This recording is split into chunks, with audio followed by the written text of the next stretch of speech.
राजगडावर असा दिवस उगवेल असं कधी वाटलंही नव्हतं पंत. थोरल्या महाराज साहेबांचे आराम करायचे दिवस आणि हे असं घडलं. भाऊसाहेब तरी हा धक्का कसा सोसणार आहे देवालाच ठाऊक. आतापर्यंत घातलेली ही वीण उसवणार हो. समधी तयारी झाली, सतीचं वाण बी तयार आहे. आता हो मोरोपंत, राजे अजून आले नाही. हा प्रसंग किती चालढकल करणार. राजे येईपर्यंत. बाईसाहेब, राजे अजून आले नाहीयेत. कोण रोखणार आहे आऊसाहेबांना? शंभू राजे.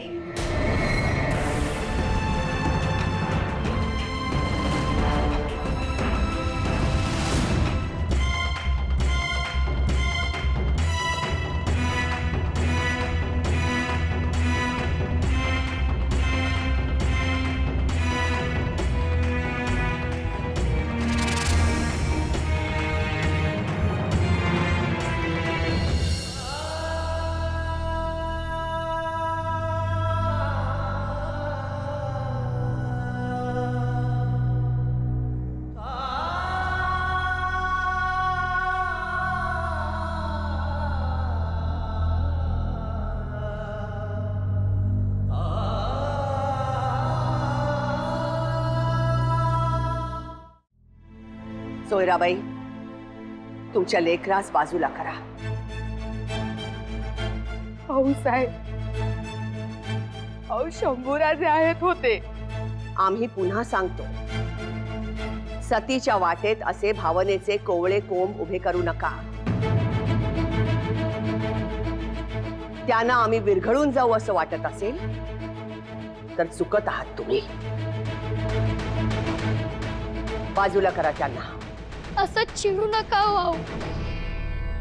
तुम्ही जाणार तर जा, पण तुमच्या शंभू बळावर चिडू नका. आमच्या मातोश्री गेल्या तेव्हा कुठे अडवलेलं आम्ही, आजही नाही अडवणार. आबासाहेब येईपर्यंत तरी थांबा.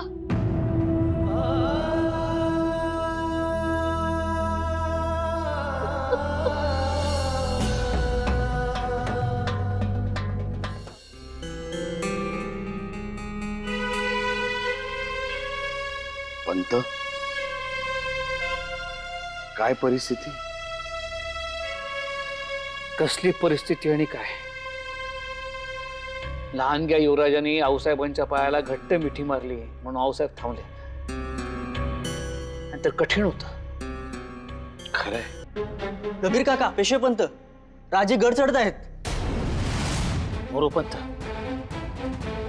आपला कसोटीचा काळ सुरू झाला. बैरजी, आपण आल्याची वर्दी दिली होती ना गडावर? होय राजा, दिली होती. मग राजपथक सामोरं आलं नाही, इशारतीची नौबत देखील वाजली नाही. अहो, आपण एवढं मोठं धाडस केलंय, त्यामुळे घरातली समधी रुसली असतील मुद्दाम. तसं बी असेल.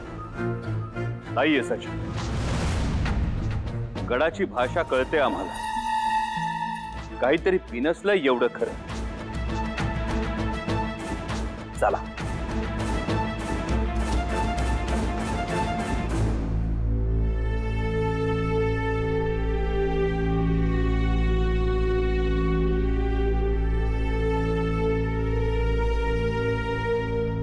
पंत, असा खालमाने नका मुजरा केला. रंगाई झाली म्हणून नाराज झालात की त्र्यंबकेश्वर सांगून थेट सुरतेवर चालून गेलो म्हणून रागावला? पंत, काय झालं? पंत, अहो तुम्ही उभे का? जा, सामोरे जा. गजांत लक्ष्मी धनाच्या रूपानं गडावर येते. धन आलं पण आमचं धनी मात्र गेला.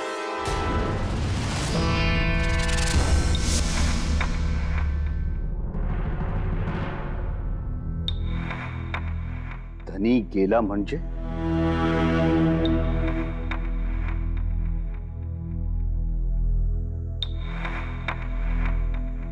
राजे, आपले थोरले महाराज साहेब आपल्याला सोडून गेले.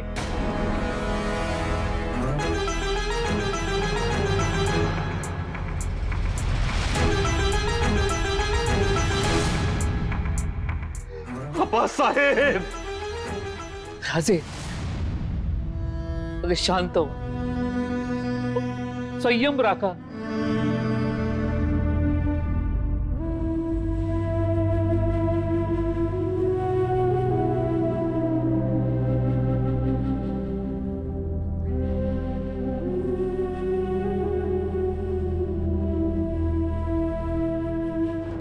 पंत आऊसाहेब, त्यांना समजलं आपण गजांत लक्ष्मी आणली, पण स्वराज्याची वैभव लक्ष्मी आपल्याला सोडून निघाली आहे. काय? राजे त्या फक्त आपल्यासाठी थांबले.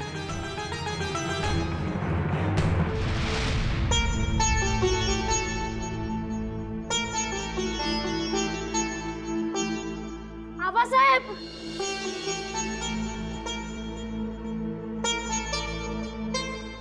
आऊसाहेब कुठे आहेत? आत दालनात. आऊसाहेब. महाराज साहेब गेले.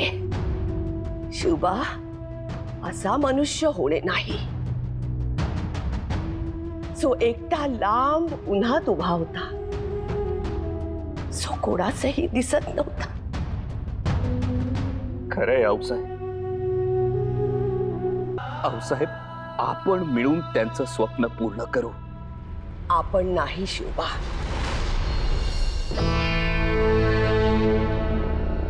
तुम्ही. म्हणजे आम्ही निघालो शिवबा, महाराज साहेबांच्या मागोमाग आगीच्या मेण्यात बसून. आऊसाहेब. आम्ही सती जाणार आहोत. आऊसाहेब.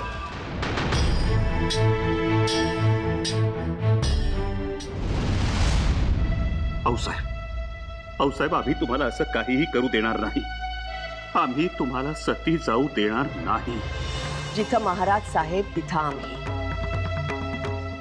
आमचे महाराज साहेब गेले, मग आम्ही का थांबावं? आम्ही जाणार. ठीक आहे आऊसाहेब, तुम्हाला सती जायचंच आहे. हो. मग सती जाताना सतीचं वाण बरोबर न्यावं लागतं, हे तर मान्य. बरोबर. आऊसाहेब, तुम्हाला सतीचं नाही स्वराज्याचं वाण घेऊन जावं लागेल. वचन द्या आम्हास.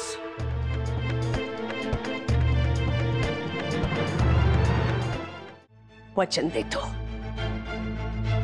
स्वराज्याचं वाण घेऊन जाऊ. जरूर,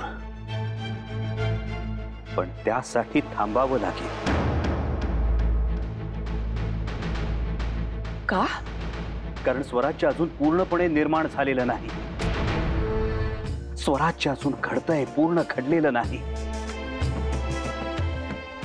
ते पूर्ण घडू द्या आणि मग त्याचं वाण घेऊन जा. तरच ते आमच्या आबासाहेबांना आवडेल. आणि तेव्हा चंपका बरोबर फुललेली जाई खुलून दिसेल. तोपर्यंत नाही. शिवबा, काय वाटतंय पंत? मागे फिरतील आऊसाहेब? अशक्य आहे. आऊसाहेब आहेत त्या लखोजी राजांची कन्या, आणि सगळ्यात महत्वाचं म्हणजे त्यांचं थोरल्या महाराज साहेबांवरती विलक्षण प्रेम. आऊसाहेब सती जाणार, कोणालाही पाहून त्यांचं मन रवणार नाही. आऊसाहेब, आमचं राहू द्या, पण निदान शंभूराजांकडे तरी पहा. त्यांचा तरी विचार करा.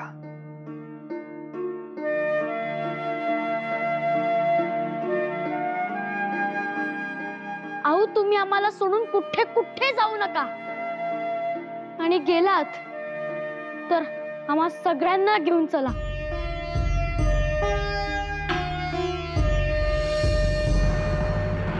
पंत, आऊसाहेबांचा निर्णय हा अंतिम निर्णय असतो. नाही पंत, आम्हास वाटतं राजे थांबवतील आऊसाहेबांना. बघाच तुम्ही.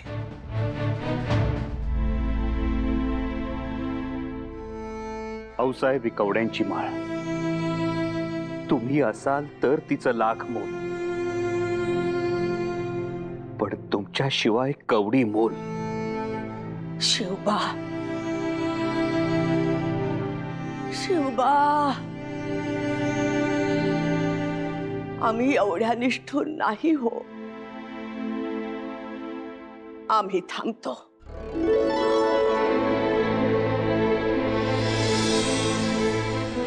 तुमच्यासाठी, बाळराजेंसाठी,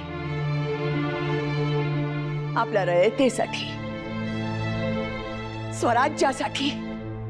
मुलाचा नाही परंतु राजाचा आदेश पाळावा. आम्हीच नाही पाळला तर रयत कशी पाळेल? आऊसाहेब, आऊसाहेब, आपण थांबलात, परंतु आपल्या रूपानं आमचे गेलेले आबासाहेब परत आले. सुरतेच्या लुटीपेक्षा ही स्वर्गाची लूट फार फार मोठी.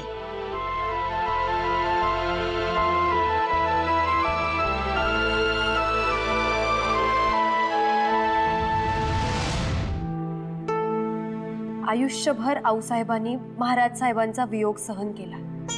स्वराज्यासाठी देहाचे चंदन केले. आता कुठे त्यांना थोडी उसंत मिळत होती, पण नियतीच्या मनात काही औरच होते. काळाने घाला घातला आणि आऊसाहेब एकट्या पडल्या. घडलेल्या प्रसंगातून आऊसाहेब कदाचित सावरतीलही, पण राजकारणात आणि स्वराज्यातील कामात पुन्हा सक्रिय होतील असे आम्हाला वाटत नाही. आऊसाहेबांशिवाय हे स्वराज्य नाही, आम्ही कल्पनाही करू शकत नाही. काळजी करू नका. आई जगदंबा यातूनही आपल्याला मार्ग दाखवेल.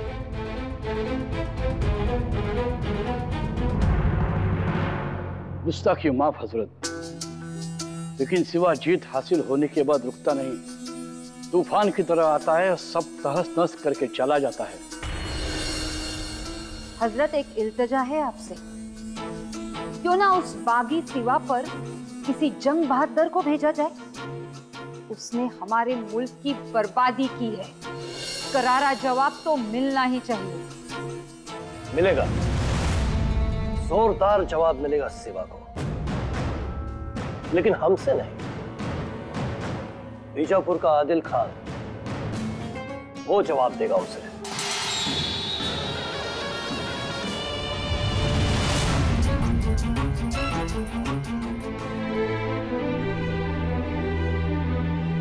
आऊसाहेब, आपण सदरेवरती आलात.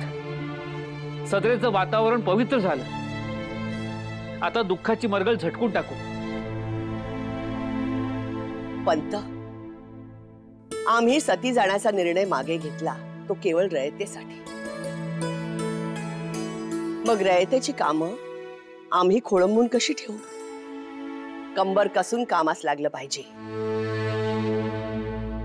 राजेने सुरतेची केलेली बदसुरती पाहून मुघलात चांगली जरब बसली आहे.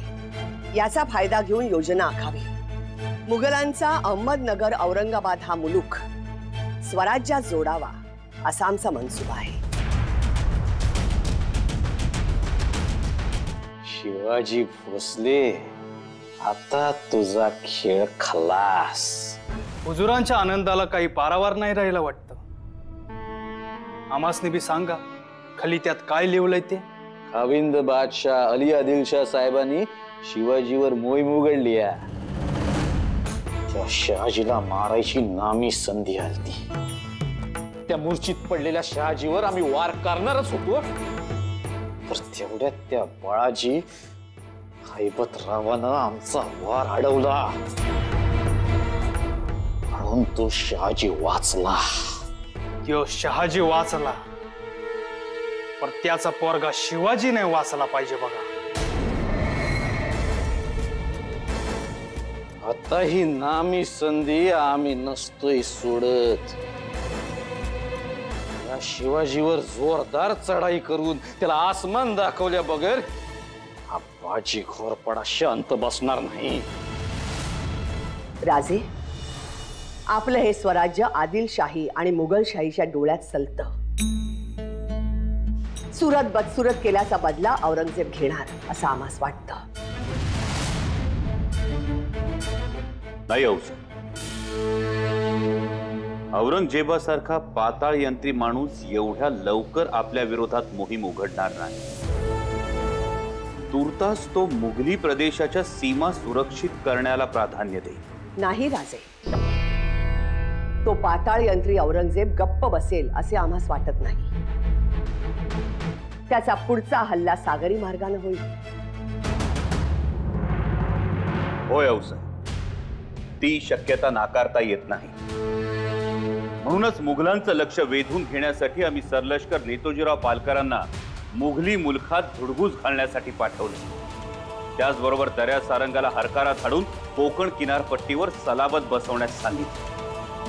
भाऊसाहेब, उद्या जर गनिम प्रचंड ताकदीनं स्वराज्यावर चालून आलाच तर बचावासाठी, संरक्षणासाठी कोकण किनारपट्टीवर आपला अंमल हवा आणि त्यासाठी सुसज्ज बलाढ्य असं आरमार हवं. म्हणूनच हरेक सारंगास दिमतीला घ्यायला हवं आणि म्हणूनच पुढची मोहीम कोकण किनारपट्टी. मंच बोललात राजे. तुमच्या आबासाहेबांच्या जाण्यानं एक पिढी संपली. आता पुढची पिढी राजकारणात, स्वराज्य कार्यात कार्यरत झाली पाहिजे. आम्ही समजलो नाही औसाहेब. कोकणच्या मोहिमेवर शंभूराजांना बरोबर घेऊन जावं.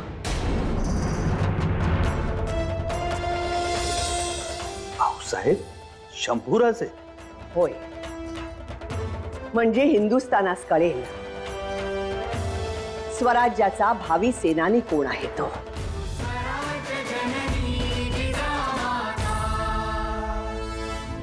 धाकट्या बाईसाहेब, अहो शंभू बाळांचं वय ते काय? युद्धनीतीचं, शस्त्रास्त्रांचं पुरेसं शिक्षणही नाही त्यांच्याकडे. आणि एवढ्या मोठ्या बलाढ्य शत्रूशी दोन हात करायचे म्हणजे नाही. काहीही झालं तरी आम्ही शंभू बाळांचा जीव धोक्यात घालू देणार नाही. सोयराबाई,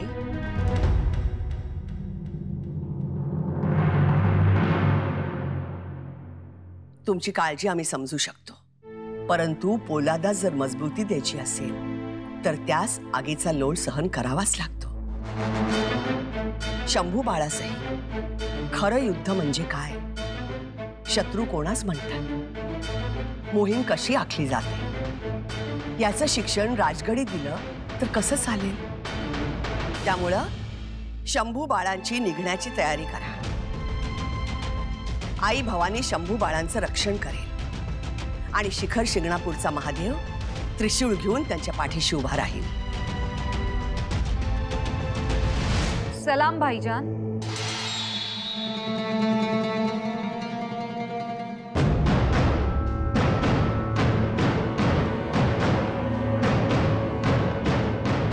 ये क्या है आपाजान? जिस सिवा को आप बार बार नजरअंदाज कर रहे हो, असल में वो सिवा दगाबाज, नामाकुल, मगरूर बदकार है. उसकी इतनी हिम्मत कि मुगलिया सल्तनत के सबसे वफादार सूबेदार उमराव और सिपा सलार को खलीता लिखकर धमकी देता है. क्या कहता है सिवा? आमचा मुलूक अवघड आणि दऱ्याखोऱ्यांचा. ह्या सह्याद्री आमचा पाठीराख. या सह्याद्रीच्या कुशीत आणि दऱ्याखोऱ्यांच्या मुशीत आमचे 60 किल्ले आहेत. त्यातले काही समुद्र किनाऱ्या लगत आहेत. तो अफजल आमच्या जावळीत आला, त्याला आम्ही फाडला. तो नवाब शाहिस्ते खान 3 साल आमच्या मुलखात खपला. त्याचा काय नतीजा झाला हे पुरा देश जाणतो. आमच्या या पहाडी मुलखात फक्त वाघ आणि मराठेच राहतात. तरीही आमच्या मुलखात याल तर शिकार खेळण्यास आम्ही तयार आहोत. बाजी सरकार, एक नामी खबर आहे की शिवाजी भोसले फर्जन संभाजीसनी घेऊन कोकणच्या मोहिमेसाठी निघणार आहे.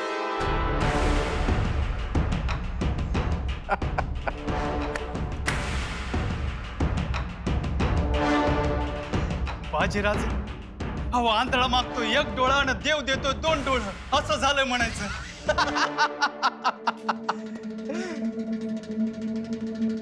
या भोसलेसनी काय म्हणावं काय कळत नाही बघा. पोराच्या तोंडावर मिसरूड बी फुटायची वाट बघत नाही ते, लगेच झाडून देते या रणांगणावर. तो शहाजी बी तसाच होता. त्याच्या पोरानं स्वराज्य उभं केलं. जो शहाजी मागच्या वेळेला त्या हैबतरावामुळे आमच्यापासून वाचला, त्याचा बदला या शिवाजीला आणि त्याच्या पोरग्याला संभाजीला संपवून आम्ही घेणार.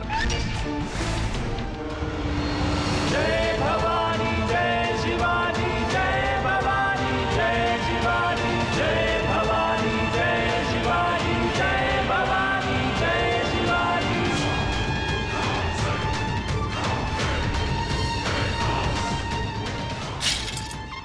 हर हर हर महादेव.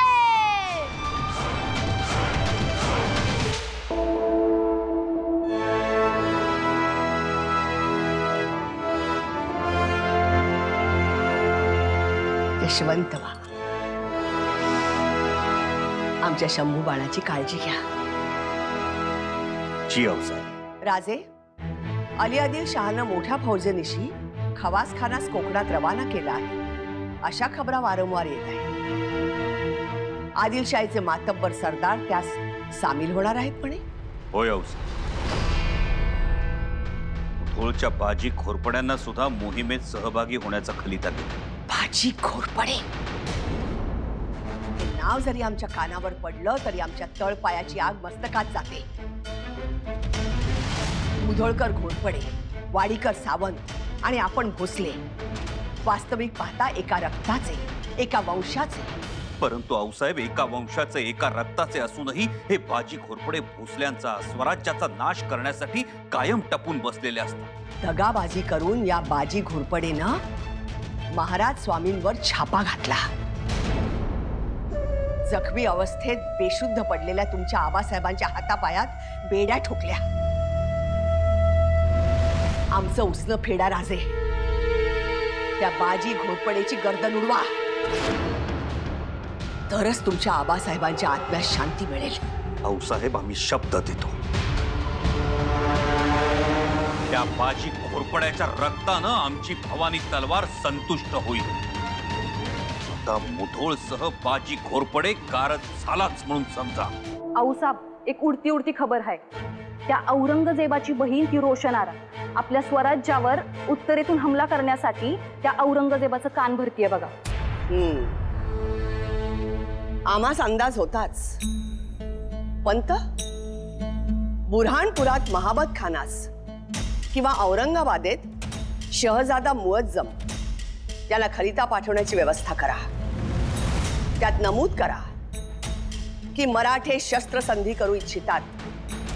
आमच्या अर्जीचा विचार करावा. साहेब अहो काय बोलताय आपण? पंत, तो खलिता थेट औरंगजेबाकडे जाईल आग्र्यात. औरंगजेब हा घाईघाईनं निर्णय घेणारा राजकारणी नव्हे.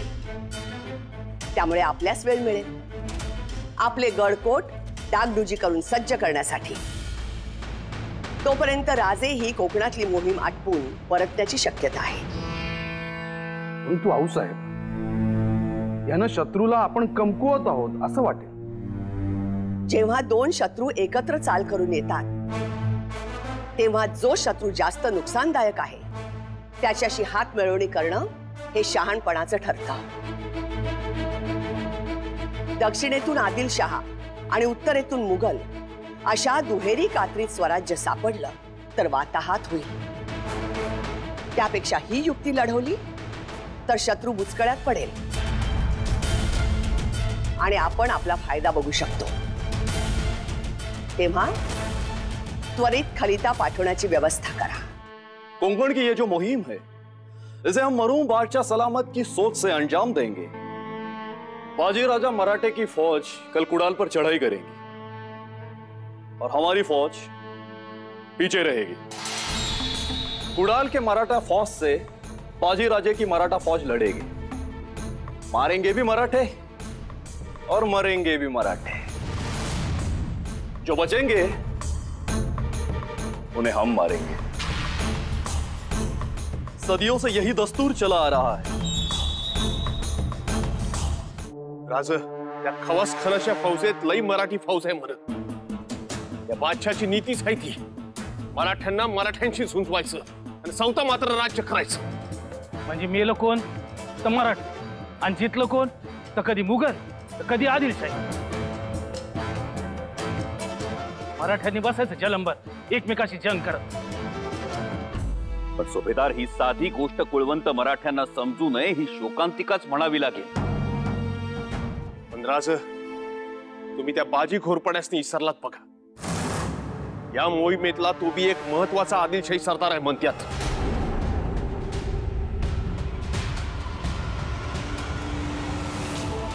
बाजी घोरपडा म्हणजे दगाबाज घोरपडा. त्याच्या धडाचे 4 तुकडे करून 4 दिशांना फेकून द्यावेत ही त्याची लायकी. यावेळी बाजी घोरपड्याला यमसदनी पाठवून आमच्या आबासाहेबांचं मनोरथ पूर्ण कर. राज राज मुजरा राज, खवास खान कुडाळ जवळ घाटात छावणी मांडून बसलाय. तो बाजी घोरपड्याची वाट बघतो.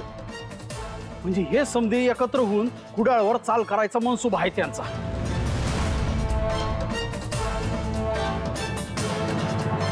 म्हणजे खासा बाजी घोरपडा त्याच्या फौजेसंग मुदोळातच आहे म्हणायचा.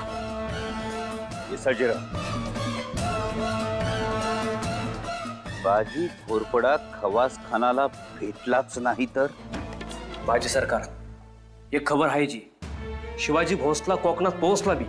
फौज फाटा जादा नाही जी, उगा आपली 5-7 हजाराची फौज आहे म्हणा. या हत्तीचं दाखवायचं दात वेगळं आणि खायचं वेगळं असते ती. तो शिवाजी बी त्यातलाच आहे, चलाक बी तेवढाच आहे. समोरासमोर येऊन लढाई करणार नाही त्यो. नाही, तेवढी त्याची हिंमत बी नाही. आता आपण त्याची चाल त्याच्यावरच उलटवायची आणि त्याचे दात त्याच्याच घशात घालायचे. गनिमी काव्याचा लई माज आहे नव त्यासनी. आता त्यो जसा हमला करतोय नव असा आपण बी हमला करायचा. अचानक काही समजायच्या आत माझ्या समशिरीचं पात त्याच्या नरडीचा खोट घेईल. आधी काही सुधारायच्या आत त्यांच्या फौजांना आपण पाला पाचोळ्यासारखं कापून काढू. बाजीराज लपा लपा, तो शिवाजी भोसला तो वाघासारखा आपल्या वाड्यात घुसलाय. आता काय आपली खैर नाही बघा. भाई बाजूला बघू तरी वाघ.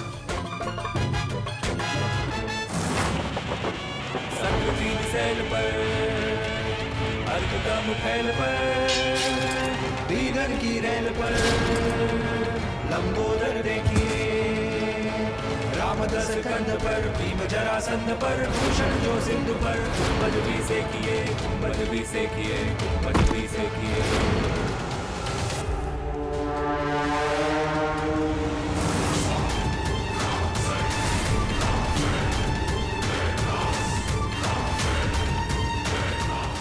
बाजी घोरपडा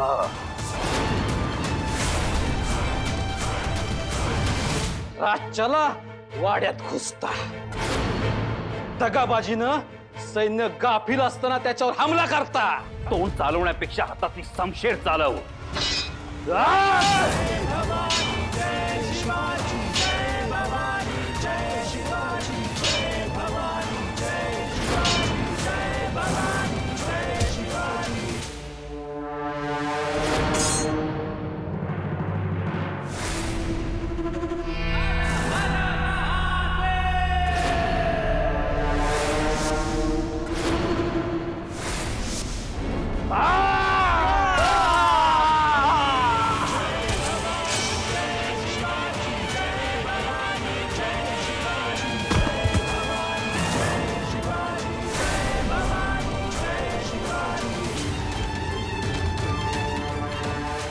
राजे खवासखानावर चालून जाण्याच्या अगोदर मुधोळला गेले. बाजी घोरपडे? जी आऊसाहेब. राजांनी अचानक मध्यरात्री मुधोळच्या बाजी घोरपडेच्या वाड्यावरती छापा घातला. घमासान युद्ध झालं. राजांच्या भवानी तलवारीचा तडाखा बाजी घोरपडेच्या मानेवर बसला आणि राजांनी बाजी घोरपडेचं शिर धडा वेगळं केलं. जगदंब. राज, खबर आहे तो खवास खान बेळगाव गडिंगलच मार्ग निघाला होता. आता कुडाळ जवळच्या पहाडी मुलकात थांबलाय. म्हणजे आंबोली घाटानजीक कुठेतरी असेल बघा त्यो. जर तो खवास खान फौजेसह तिथं असेल तर पळण्याचे सगळे मार्ग बंद करून सह्याद्रीच्या दऱ्याखोऱ्यातच कोंडून मारू त्याला. आता तो खवास खान पाहिल या सह्याद्रीचा थरार आणि अनुभवेल मराठी वाघ सह्याद्रीच्या साथीनं कशी शिकार खेळतात ते. पण शंभूरज, आता आरमारी मोहिमा सुरू होती. तुम्ही सुरक्षित असणं गरजेचं. त्यामुळं तुम्ही जल्दीनं राजगड जवळ करा. ये सजराव, शंभू राजांच्या राजगडी जाण्याची सिद्धता करा. खवास खान उस सिवा के पंजे में बुरी तरह फंस गए. उनकी फौज ने अंबोली घाट पे उस सह्याद्री के पहाड़ों में डेरा डाला था और ये खवास खान बेवकूफ निकला. खवास खान ने लाया हुआ बारूद सिवा ने जलाकर घाटी के सब रास्ते बंद कर दिए और खवास खान फौज के साथ भाग गया. भाग गया? लाहौल बिलाकुत. अब वो सिवा कोंकण और दरियाई मुल्क पर सलाबत बिठाएगा. सलाबत बिठाएगा नहीं, सलाबत बिठा रहा है वो. आता आजवर सह्याद्रीच्या कुशीत वावरणारे मराठे समुद्रावर पालाण घालतील. चौफेर पसरलेल्या दऱ्यावर सलाबत बसवतील. या कुर्टे बेटावर बेलाग जलदुर्ग बांधा.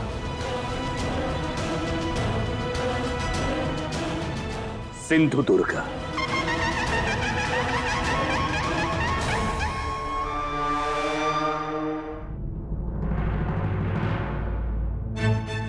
आऊसाहेब, राजे स्वराज्य संस्थापक आहेत. याचा अर्थ त्यांनी धर्माच्या चौकटींचं उल्लंघन करावे असं होत नाही. परंतु राजेने असं काही कार्य केलं आहे असं आम्हास वाटत नाही. नाही कसे? समुद्रारोहण करणे एक महापाप आहे. अहो, पण आम्ही म्हणतो धर्मविरुद्ध जायचंच कशासाठी?